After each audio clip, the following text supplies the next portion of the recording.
C'est une histoire qui commence par du bruit. Juste du bruit. Un étudiant en doctorat chimie vit dans un appartement. Chinois. Brillant. Perfectionniste. Au-dessus de lui, une famille s'installe. Année 2022. Ils ne font que vivre normalement. Mais pour lui, c'est déjà trop. Les meubles qu'on bouge. Les pas trop lourds. Il envoie des messages. Poli d'abord. Puis moins. Il demande à la femme d'en haut de marcher plus lentement. Oui, marcher plus lentement. Parce que lui, il synthétise des molécules et que le bruit affecte sa concentration. La voisine répond. Elle s'excuse, elle explique qu'il y a du gaz qui brûle les yeux, venant du chauffe-eau. Il le change, le gaz reste. 6 mois passent et ce gaz devient intolérable. Le bébé commence à vomir. La petite fille pleute sans arrêt. Migraine décapitante pour les adultes. Impossible de garder les yeux ouverts. Vous savez cette sensation ? Quand l'air lui-même devient ennemi, ils pensent à une fuite.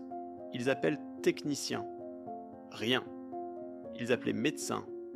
Ils demandent si quelqu'un fume. Non. Si l'immeuble a des problèmes structurels. Non.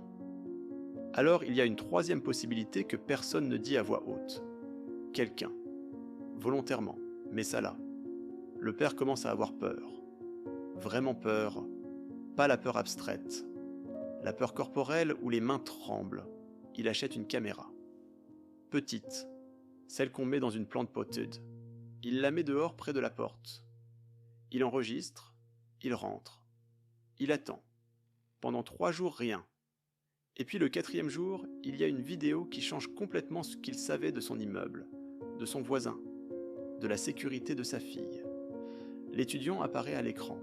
Il descend les escaliers très calmement, comme s'il était invisible, ou comme s'il savait que personne ne le regardait.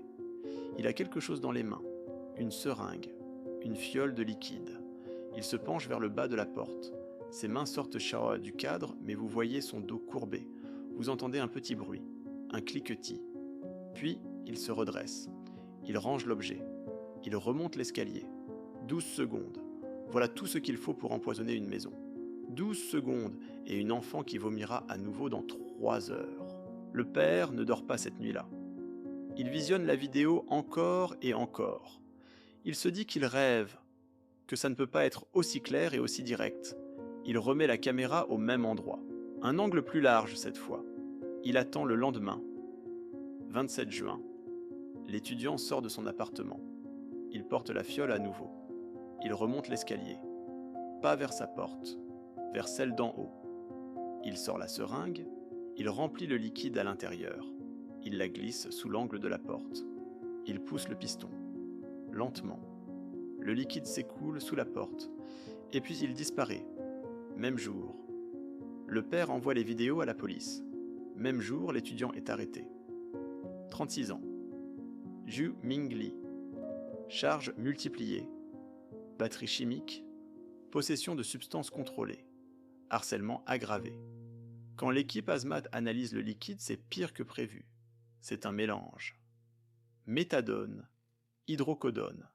2 drogues prescription combinée. Qui crée quelque chose qui ne devrait jamais exister en dehors d'un laboratoire. Quelque chose de mortel si on l'ingère, neurotoxique si on l'inhale, et extrêmement efficace pour rendre une maison inhabitable. Le bébé est hospitalisé, elle survit. L'enquête progresse. Zhu Mingli refuse de plaider coupable. Il dit qu'il n'a rien fait, malgré la vidéo, malgré les preuves chimiques, malgré les témoignages. En décembre 2023, quelque chose d'étrange arrive. Il est déporté, envoyé en Chine. L'affaire s'arrête. Techniquement, elle peut reprendre s'il revient, mais les chances sont minimales. Un homme qui a essayé d'empoisonner une famille entière par la porte revient rarement pour affronter la justice. Il y a une chance qu'il soit revenu d'ici 2026, mais personne ne le sait vraiment. Les autorités américaines ne peuvent rien faire de loin. Ce qui reste, c'est l'image. Un homme qui descend les escaliers avec poison dans les mains, qui se penche vers une porte où vit une enfant et qui appuie sur un piston. 47 secondes de vidéo qui prouvent qu'un doctorant chimiste était prêt à faire quelque chose qu'on ne peut pas vraiment nommer sans avoir besoin d'eau après. Vous vivez dans un immeuble, vous connaissez vos voisins, vous les croyez, vous leur faites confiance. La prochaine fois que vous croiserez quelqu'un dans la rue, vous ne saurez pas. Vous ne pouvez pas savoir. Et c'est ça qui reste.